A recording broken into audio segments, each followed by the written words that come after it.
নমস্কার। খবরদার, কথা নয়। এই মুহূর্তে 1 জুলাইয়ের পর থেকে ভারতের আইন ব্যবস্থায় ব্যাপক পরিবর্তন আনা হয়েছে। এটা কোট আনকোট যদি বলি, এই ব্যাপক পরিবর্তনটা অভিযোগ না দাবি, সেই নিয়ে নানা রকম প্রশ্ন উঠছে। এর আগেও আমরা এটা নিয়ে আলোচনা করেছি, ভারতবর্ষের বিভিন্ন জায়গায় আলোচনা হচ্ছে। একটা বিষয় ঠিক, যে এই যে ন্যায় সংহিতা নামক যা এসেছে, সেটা নিয়ে অনেক পক্ষই উদ্বিগ্ন। স্বাভাবিকভাবে সাধারণ মানুষ যারা নানাভাবে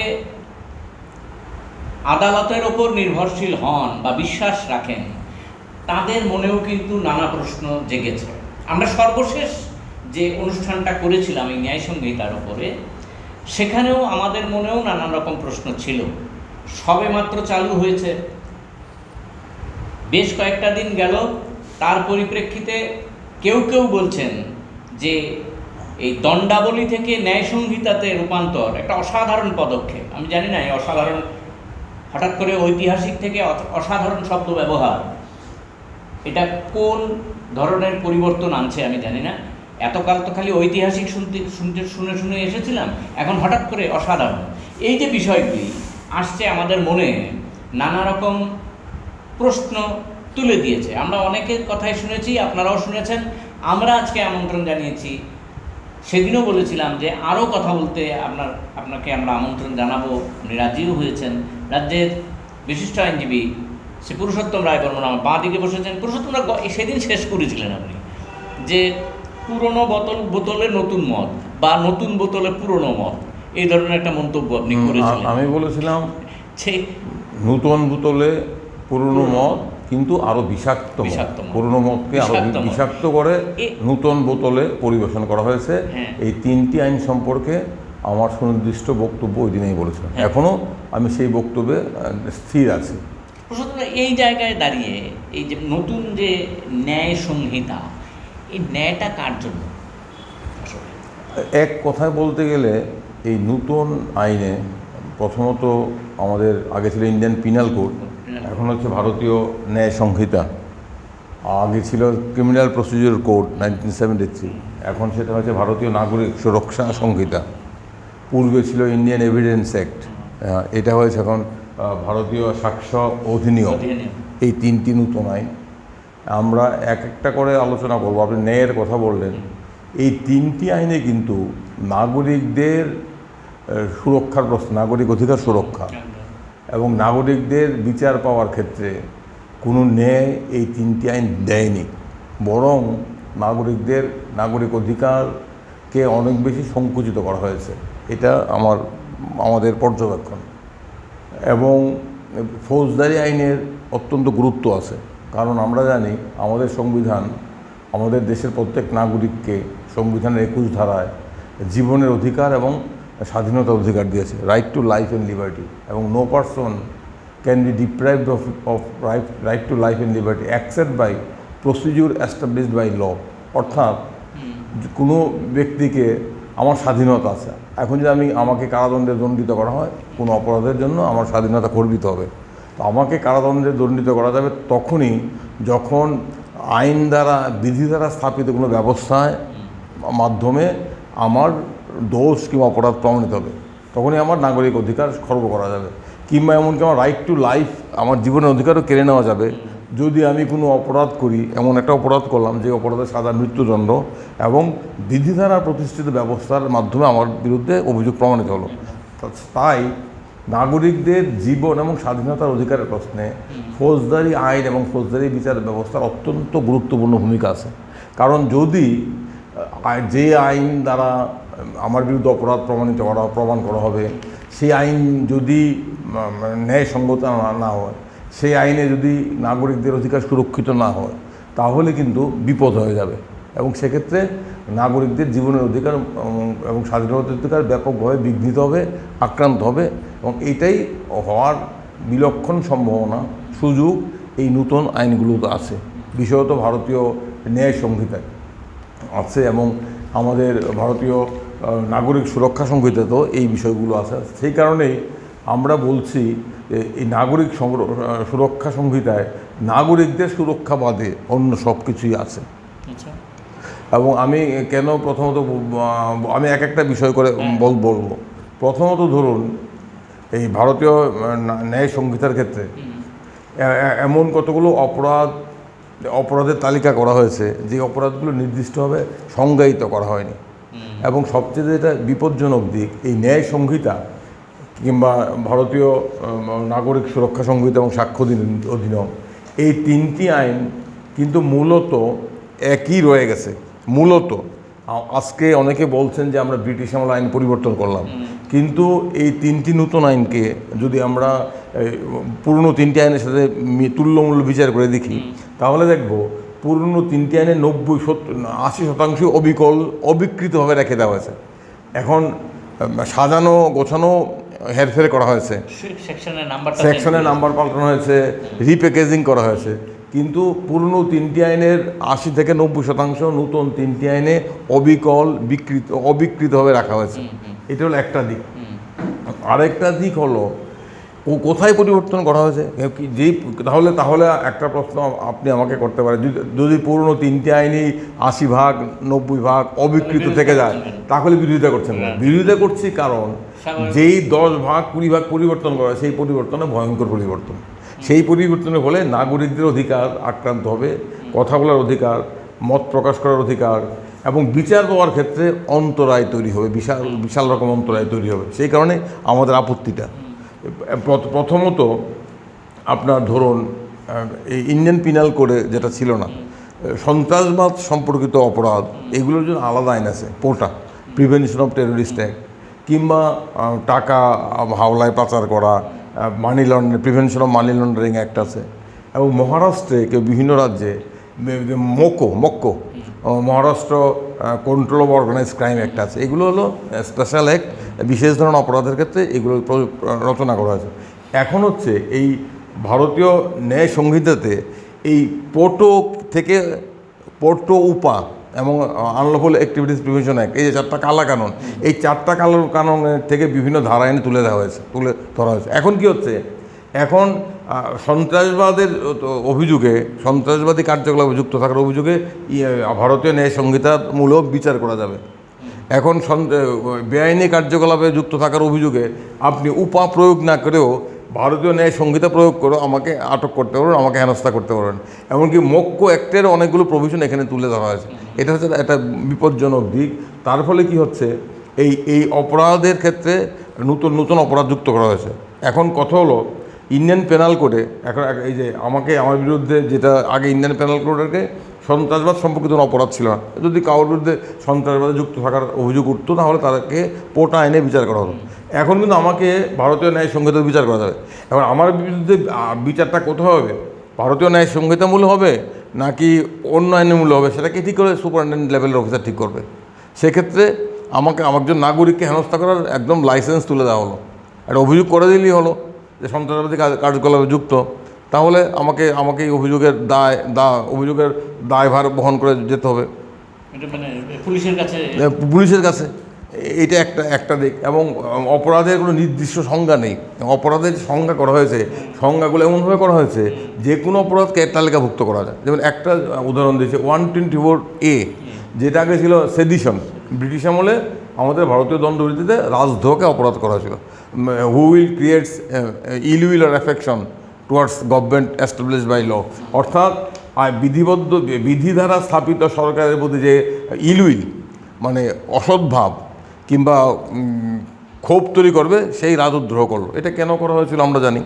আমাদের আইপিসিতে এই আইনটা ছিল, যদিও স্বাধীন দেশে এই আইন থাকার কোনো যৌক্তিকতা ছিল না, কিন্তু গত 10 বছরে 2014 থেকে 24-23 অবধি আইনকে 124A কে ব্যাপকভাবে অপব্যবহার করা হয়েছে।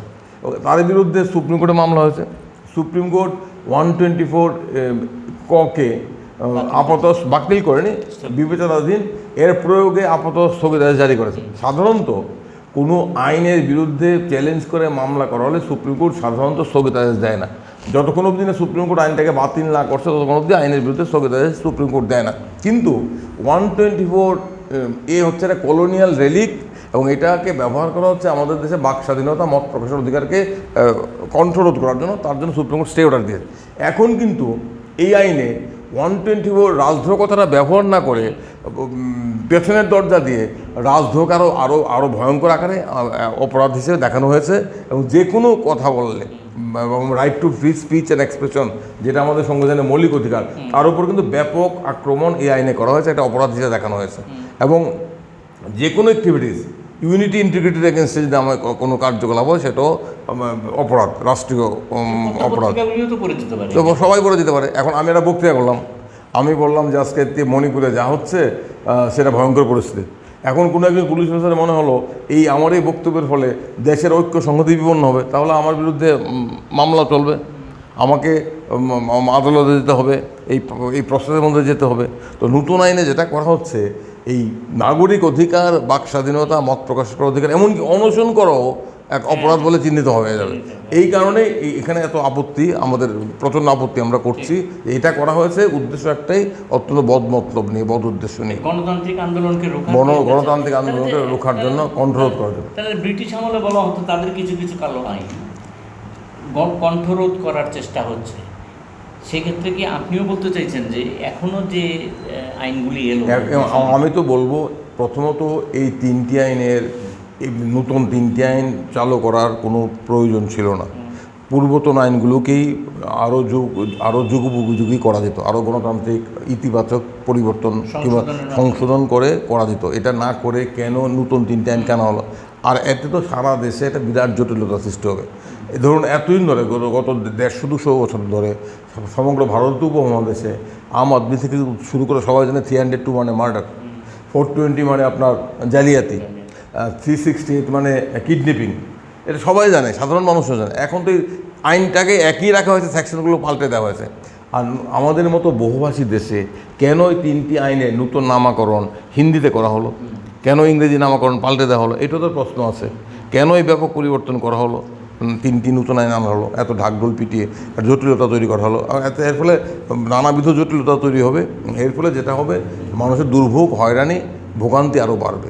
এই যে সেডিশনের কথা বললেন বা ইত্যাদি, একটা কথা আপনি বললেন, এই যে আমরা যেটাকে গণপিটুনি বলি, এটার সম্পর্কেও যে এসছে, দোষীদের জেল জরিমানার পাশাপাশি আপনার মৃত্যুদণ্ড পর্যন্ত গিয়েছে, এটাকে কি আপনি বিরোধিতা করবেন? আমি তো প্রথমত এই আইনে অনেকগুলো অপরাধের ক্ষেত্রে মৃত্যুদণ্ড আছে। আমি তো একজন মানব অধিকার কর্মী হিসাবে মৃত্যুদণ্ডের বিরোধী। মৃত্যুদণ্ড অমানবিক, মানবাধিকার বিরোধী। পৃথিবীর প্রায় 200টির মতো দেশ আছে, এখন অবধি 170টি দেশে হয় মৃত্যুদণ্ড বাতিল করা হয়েছে অথবা মৃত্যুদণ্ড প্রয়োগ স্থগিত রাখা হয়েছে। ভারতবর্ষ, পাকিস্তান, চীন, মালয়েশিয়া, ইন্দোনেশিয়া, সৌদি আরব, কুয়েত, এই সমস্ত গুটি কয়েক দেশে মৃত্যুদণ্ড চালু আছে। প্রথমত হলো, মৃত্যুদণ্ড শাস্তি হিসেবে থাকলেই যে অপরাধ কমবে, সারা পৃথিবীতে এটা ভুল প্রমাণিত হয়েছে। মৃত্যুদণ্ড চরম শাস্তি ইজ নট এ ডেটারেন্ট, প্রথম কথা। দ্বিতীয় কথা হলো, মৃত্যুদণ্ডের অপপ্রয়োগ ভুল হওয়ার সুযোগ থাকে। ভুল হলে সেখানে এই ভুল সংশোধন করার সুযোগ থাকে না। বিচার ব্যবস্থায় ভুল হয়, বিচারকও ভুল করতে পারে। সেক্ষেত্রে যদি ভুল হয়ে যায়, একটা মানুষের জীবন কেড়ে নেওয়া হয়, তা পরবর্তী সময় কিন্তু ভুল সংশোধন করার সুযোগ থাকে না।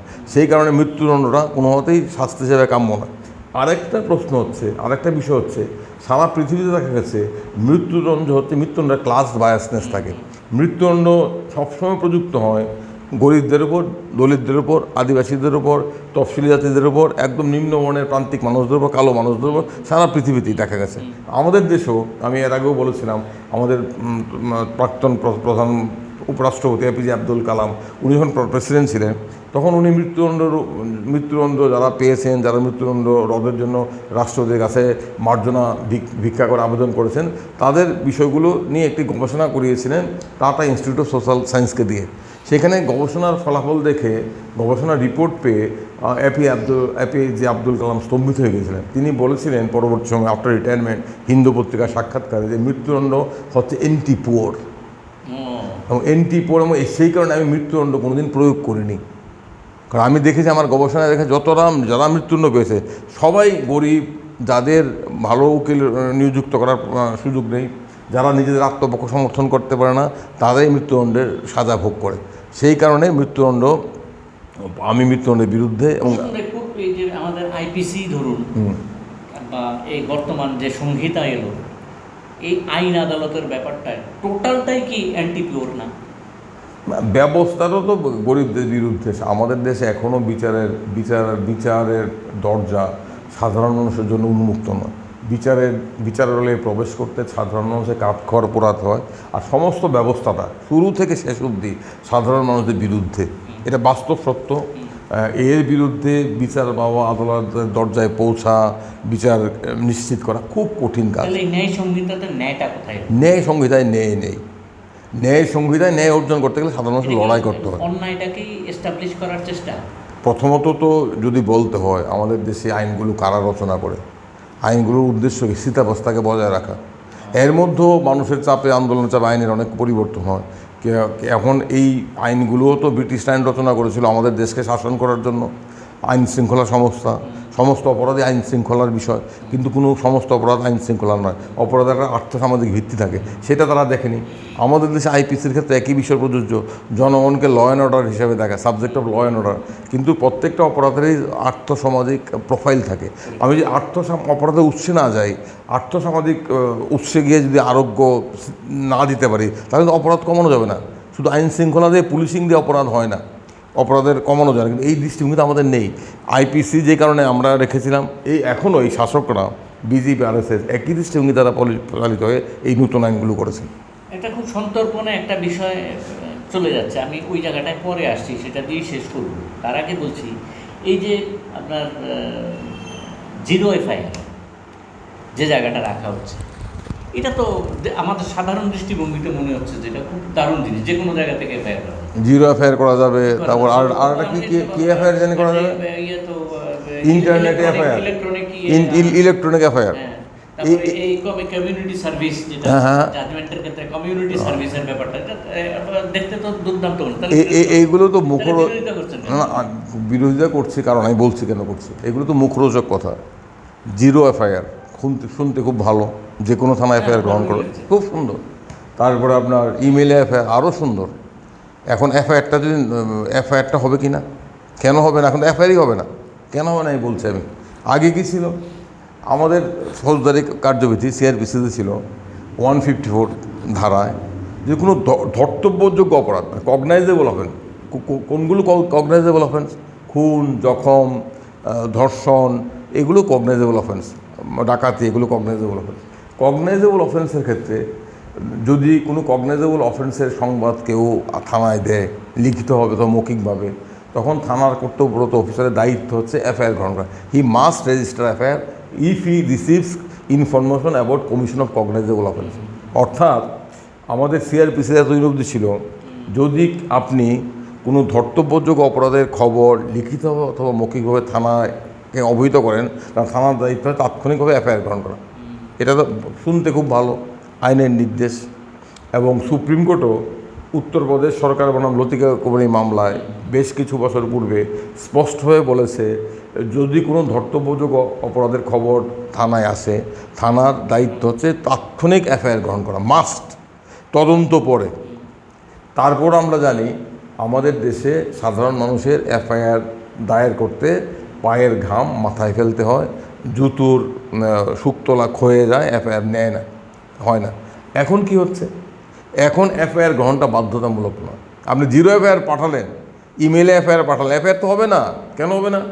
নতুন নাগরিক সুরক্ষা সংহিতায় বলা হচ্ছে ধর্তব্যযোগ্য অপরাধ, যেই ধর্তব্যযোগ্য অপরাধের সাজা হচ্ছে 3 থেকে 7 বছর, সেই সমস্ত ধর্তব্যযোগ্য অপরাধের যদি খবর আপনি থানায় দিন, থানা কর্তৃপক্ষ এফআইআর নেবে না, 15 দিন প্রিলিমিনারি ইনভেস্টিগেশন করবেন। প্রিলিমিনারি ইনভেস্টিগেশন করে যদি থানা কর্তৃপক্ষ যদি সন্তুষ্ট হন যে না, এই প্রাথমিক তদন্তে দেখা গেছে একটা ধর্তব্যযোগ্য অপরাধ হয়েছে, তাহলে এফআইআর গ্রহণ করবেন থানার সন্তুষ্টির উপর।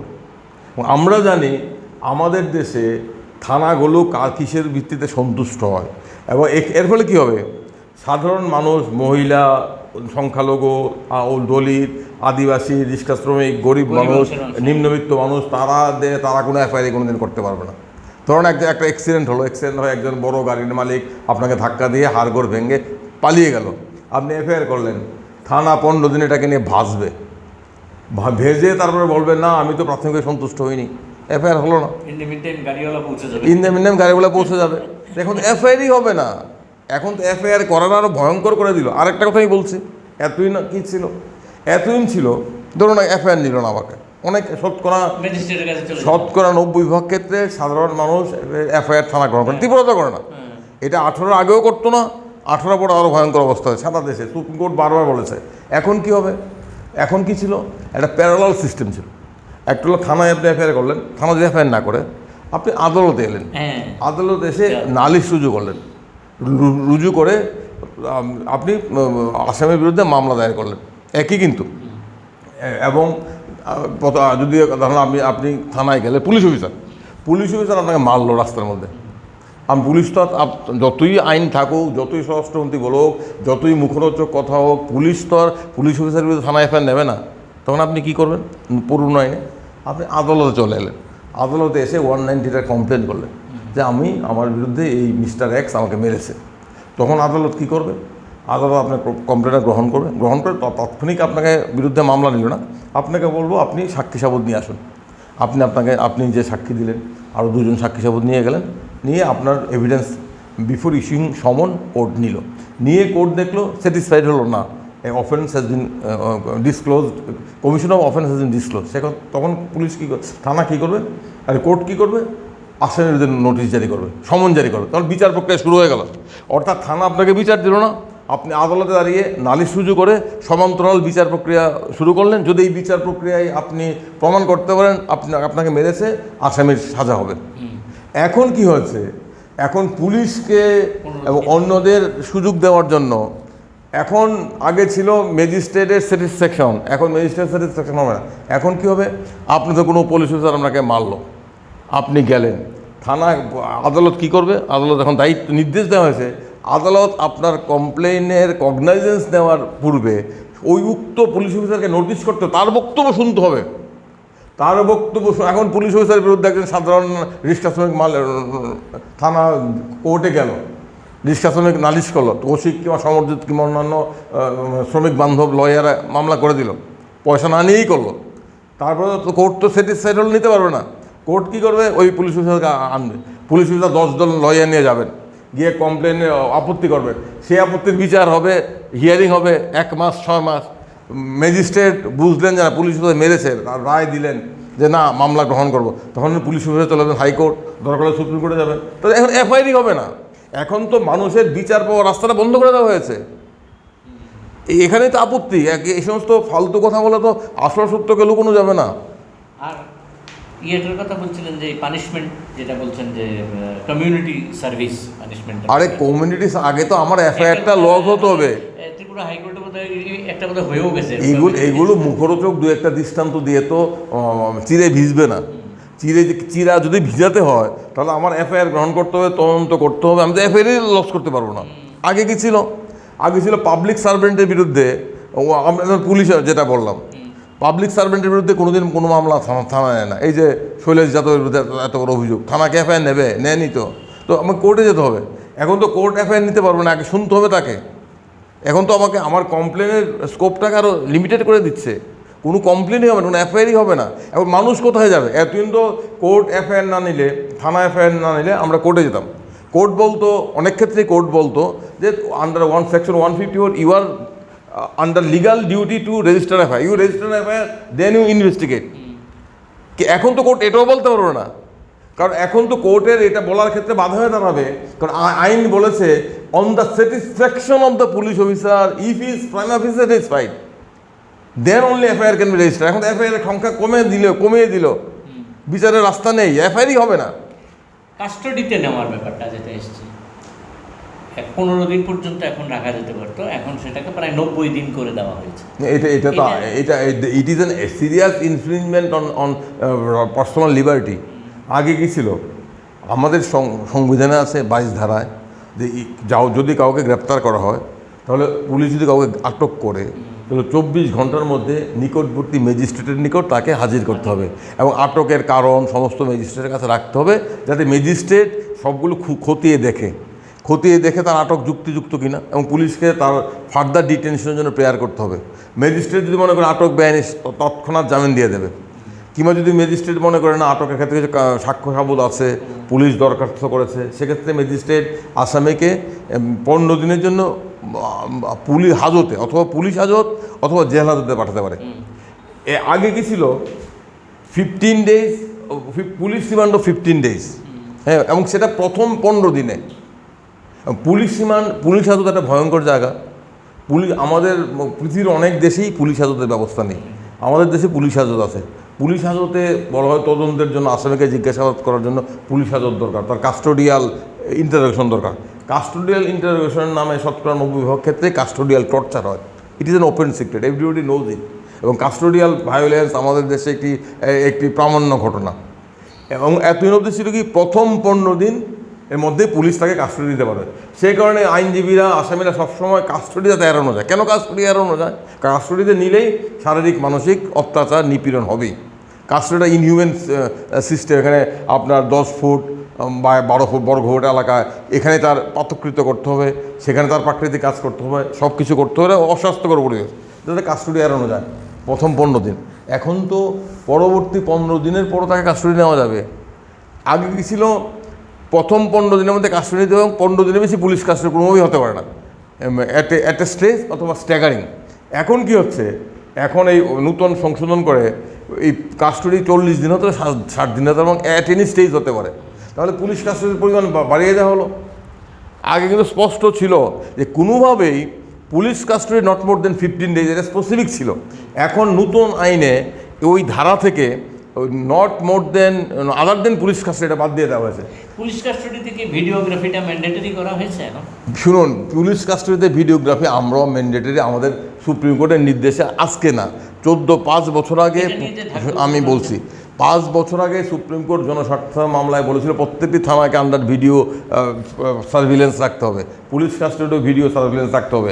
এখন আছে, কিন্তু পুলিশ যখন মারে ওই থানার ক্যামেরা বন্ধ করে দেয় আর বাইরে মেরে এনে লকআপে ঢুকায়।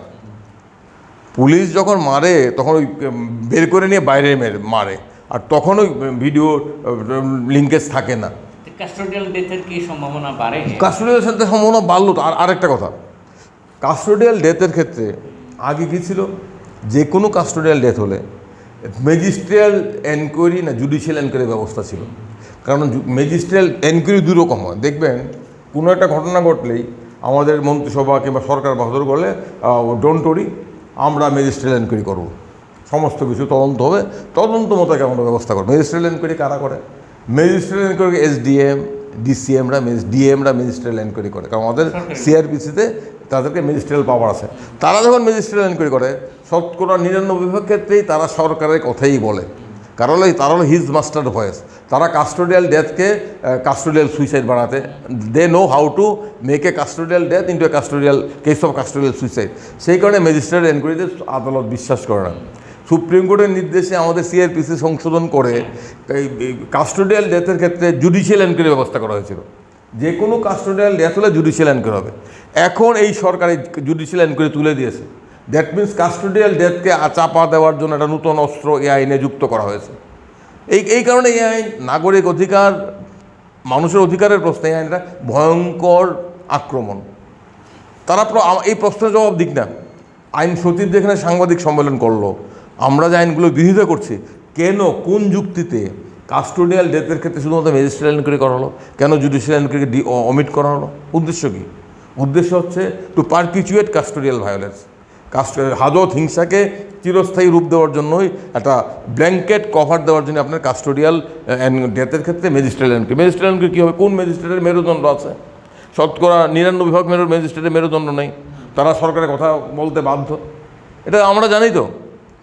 অধিকাংশ মামলার ক্ষেত্রেই তদন্ত ধামাচাপা দেওয়ার একটা বন্দোবস্ত এই সংহিতাতে আছে, এমন অভিযোগ একদম শক্ত সমর্থভাবে সুপ্রিম কোর্টের প্রবীণ যারা আইনজীবী যারা রয়েছেন তারা এই অভিযোগ তুলছেন। পাশাপাশি পুরুষোত্তমদা যে কথাটা বললেন যে পুলিশ কাস্টডিতে মৃত্যু, এই অভিযুক্তকে বা নিরপরাধ ব্যক্তির মৃত্যুর পরিপ্রেক্ষিতে তার শাস্তি সম্পর্কে কোনো স্পষ্ট ধারণা এই সংহিতাতে রাখা হয়নি।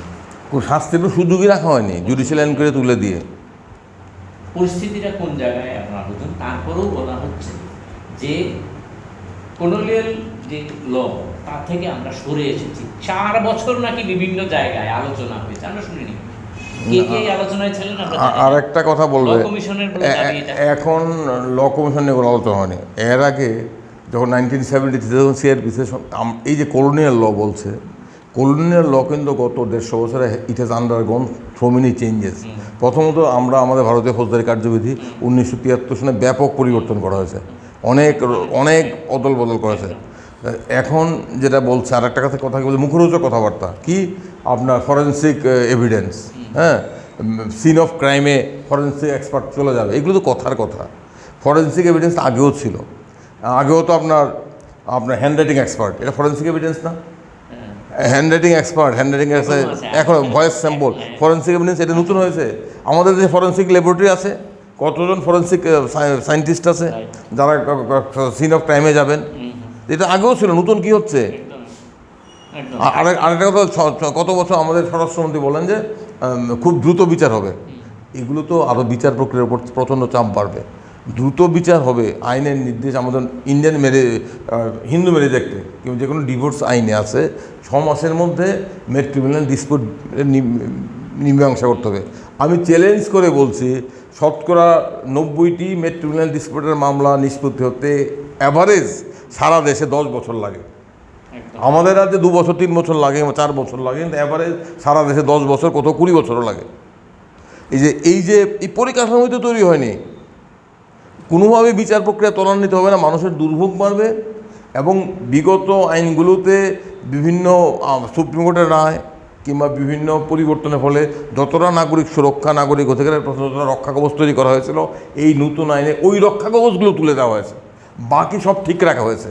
সেই কারণে আমার বক্তব্য হচ্ছে, এটা 3টি নতুন আইন হচ্ছে নতুন বোতলে পুরনো মদকে আরও বিষাক্ত করে হাত পরিবেশন করা হচ্ছে। প্রশ্ন একটা জায়গায় আমরা শেষ জায়গায় চলে আসছি, সেটা হচ্ছে 3 থেকে 7 বছরের জেল হতে পারে এমন কিছু জায়গাগুলোতে আপনি বললেন যে আগে পুলিশ অফিসার নিজে তদন্ত করে দেখবেন, সন্তুষ্ট হবেন, তারপরে এফআইআর নেবেন। সন্তুষ্টি তো এখন পুলিশের সৎ অফিসার আছেন, নিশ্চয়ই আমি তাদেরকে আঘাত করব না, কিন্তু আমাদের দেশের মানুষ জানেন যে পুলিশ কীভাবে সন্তুষ্ট হয়। পুলিশের সন্তুষ্টি মানে কি, এটা তো বলার অপেক্ষা রাখে না। যারা মনে বলেন তারা জানেন না, তাহলে এক আহাম্মক, আমরা তারা মূর্খের শরীরে বাস করছেন, তারা আহাম্মক ছাড়া তাদের কিছু বলা যাবে না। এই যে ত্বরান্বিত হবে বিচার ব্যবস্থা, এফআইআর তো হবে না, এফআইআর করতে তো আরো কঠিন হয়ে গেল, আরো কঠিন হলো। আগে তো হাইকোর্টে গিয়ে বলা যেত এফআইআর নেয়নি, পুলিশ বাধ্য নিতে, হাইকোর্ট ডাইরেকশন দিত, you register FIR then you investigate. এখন তো পুলিশের সন্তুষ্টি, কোর্ট বলবে আমার হাত পা বাঁধা, আইনই বলেছে পুলিশের সন্তুষ্ট, আমি তো I cannot enter into the judicial the police, supreme high court বলে দেবে, হাইকোর্ট বলবে, কারণ হাইকোর্টও তো আইনের মধ্যে থাকতে হবে। হাইকোর্ট বলা আমি কী করবো, আইন তো বলছে যে পুলিশের সন্তুষ্টির উপর, পুলিশ তদন্ত করে সন্তুষ্ট হয়েছে যে মণিবাবু একটি মিথ্যা অভিযোগ করেছেন, রাজনৈতিক উদ্দেশ্য প্রণীত হবে সরকারকে বিব্রত করার জন্য, তাই তার এফআইআর গ্রহণ করা যাবে না, আমার সন্তুষ্টি। যে কোনো ধরনের মানুষের আসলে হ্যারাসমেন্ট বাড়ার সম্ভাবনা জাগবে, অনেক বেড়ে গেল, নাগরিকদের হেনস্থ হবে, নাগরিকরা বিচার পাবেন না, অভিযুক্তরা তাদের আইনি রক্ষা কবচ অনেকটা দুর্বল হয়ে গেল। এবং আরেকটা যেটা ভয়ঙ্কর, আমার বাক স্বাধীনতা, কথা বলার অধিকার, প্রতিবাদ করার অধিকার, এই যে অধিকারগুলোর উপর আরও বেশি ভয়ানক আক্রমণ, আইনি আক্রমণ নেমে এলো। সর্বশেষ প্রশ্ন সেটা হচ্ছে যে এখন তো আদালতে আপনার 2 ধরনের আইন চলবে। এই সংহিতা যেটা এলো 2024-এ, সেটা এটাও একটা পদ্ধতি চলবে, আর পুরনো আইন আইপিসি যেগুলি রয়েছেন সেগুলি তো রইলই। এখন বিচার ব্যবস্থাটা কিভাবে চলবে? বিচার ব্যবস্থার উপর ভয়ঙ্কর চাপ তৈরি হবে। একজন সুপ্রিম কোর্ট আইনজীবী বলেছেন, এই যে নতুন 3টে আইন হলো, ওই 3টে আইনের ফলে it will be a nightmare for the prosecution, এবং at the same time it will be a গোলক ধাঁধা ফর দ্য ডিফেন্স লয়ার। কেন বলছি নাইটমেয়ার ফর দ্য প্রসিকিউশন কেন হবে? ধরুন এক 1 জুলাই আগের অপরাধ আইপিসিতে বিচারটা কোথায় হবে? এখন যদি প্রসিকিউশন বলে না নতুন নাগরিক সুরক্ষা সংহিতা হবে, কারণ প্রসিডিউরাল লর ক্ষেত্রে তো আমার রাইট নেই। Procedural law can be changed or altered, আমার সাবস্টেন্সিয়াল রাইট নেই। তখন প্রসিকিউশন বললো যে আমার এই মামলাটা যদিও 1 জুলাইয়ের আগে হয়েছে, কিন্তু এখন এটা বিচারটা হবে অ্যাজ পার নাগরিক সুরক্ষা সংহিতা। এখন আসামি বলবে যে না, আমার বিচারটা সিআরপিসিতে হতে হবে, ওল্ড সিআরপিসিতে। কেন? নতুন নাগরিক নিশ্চয়ই সবচেয়ে বড় স্টেক হোল্ডার তো অভিযুক্ত। আমার বিচারটাও পুরনো সিআরপিসি অনুযায়ী হবে, কারণ নতুন নাগরিক সংহিতায় আমি ক্ষতিগ্রস্ত, প্রেজুডিসড হব। এখন কোর্টকে বিচার করতে হবে whether he will be prejudiced or not. তো প্রতিটি মামলায় কোর্টকে মনোসংযোগ করে বিচার করতে হবে, দরখাস্ত বাড়বে, পিটিশন বাড়বে, নিম্ন আদালত সিদ্ধান্ত দেবে না বিচার হবে নতুন আইনে অথবা পুরনো প্রসিডিউরাল আইনে। এই সিদ্ধান্তের বিরুদ্ধে সুপ্রিম কোর্ট মানে সেশন জাজ, হাইকোর্ট চলতে থাকবে। তো ডকেট তো আরও বেড়ে যাবে। যারা বলছেন যে এই নতুন আইনে নতুন যুগে আমরা প্রবর্তন করলাম, তারা নতুন যুগ বলতে কী বলতে চাইছেন আমি জানি না। অনেক সময় আমি অত্যন্ত দুঃখিত হয়েছি, আমি খুব ব্যথা পেয়েছি যখন আমাদের মাননীয় প্রধান বিচারপতি নতুন আইনের প্রশংসা করছেন। উনি নতুন আইনের উইন্ডো ড্রেসিং নিয়ে বলছেন, ফরেন্সিক সুযোগ হয়ে গেল, we have entered in new age. এইটা তো আমাদের মাননীয় প্রধান বিচারপতির কাছ থেকে এটা আমরা শুনতে চাই না। উনি তো নাগরিক অধিকার নিয়ে এত বড় প্রবক্তা, উনি ভালো ভালো বক্তব্য করেন। উনি জানেন না নতুন আইনে নাগরিক অধিকারের উপর কীরকম আক্রমণ করা হয়েছে, কীভাবে নাগরিক অধিকার সংকোচন করা হয়েছে? এটা তো মাননীয় প্রধান বিচারপতির কাছ থেকে আমরা আশা করি না। এটা তো আমাদেরকে দুঃখ দেয়। এবং সুপ্রিম কোর্টে এই মামলাগুলো চ্যালেঞ্জ হবে। এখন প্রধান বিচারপতি যে এই আইনগুলো সম্পর্কে এত বড় সার্টিফিকেট দিয়ে বেড়ান, এটা কিন্তু একটা গুড মেসেজ নয়। এটা কিন্তু বিচার বিভাগের নিরপেক্ষতা, বিচার বিভাগের স্বাধীনতার পক্ষে ইতিবাচক ঘটনা নয়। শুনুন আপনি ভালো সুন্দর কি বলে এটা পড়েছেন, আপনার ভিতরটা যদি ক্ষয় হয়ে যায় এই সুন্দর ড্রেস দিয়ে কী হবে? উইন্ডো ড্রেসিং দিয়ে কী হবে? আমার কমিউনিটি সার্ভিস, আগে তো অপরাধ প্রমাণ করতে হবে। কমিউনিটি সার্ভিস, বড় লোকের ছেলে গাড়ি দিয়ে আমাকে মেরে ফেললো, তাকে কমিউনিটি সার্ভিস, তাকে তার ভিতরে অপরাধের মতো এফআইআরই হবে না। অপরাধ প্রমাণ তো দূরের কথা, এফআইআর তো পুলিশ নেবে না। মৃত্যুটা কোনো গুরুত্বই পেল না। গরিব মানুষ মানে মরা গেলে মরে যাবে, গরিবরা তো মরার জন্য এসেছে।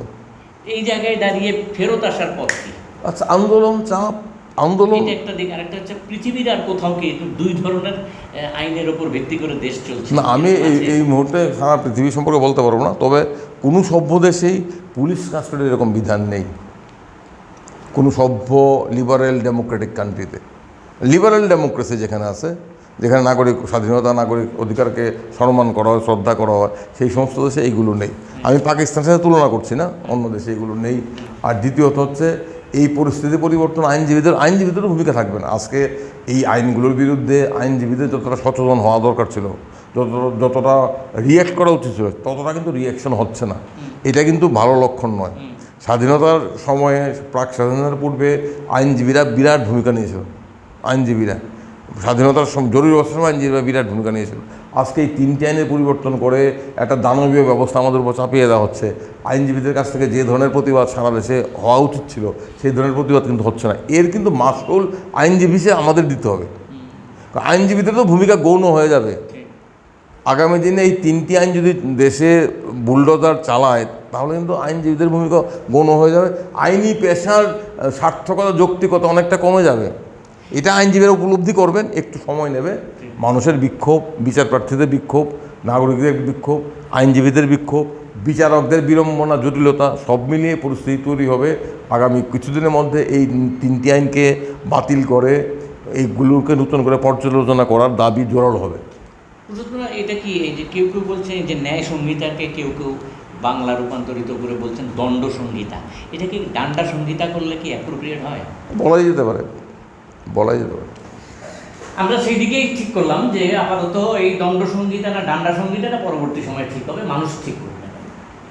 কিন্তু এই যে আইনটা এলো 3টি আইন, সেটা কিন্তু নাগরিক অধিকারকে অনেক ক্ষেত্রেই সংকুচিত করে দেবে বলে আশঙ্কা করছেন সবাই। আমরা আশা করব এই নিয়ে আরও আলোচনা চলবে, আমরাও আপনাদের সঙ্গে আজকে সবাই ভালো থাকবেন, সুস্থ থাকবেন সবাই।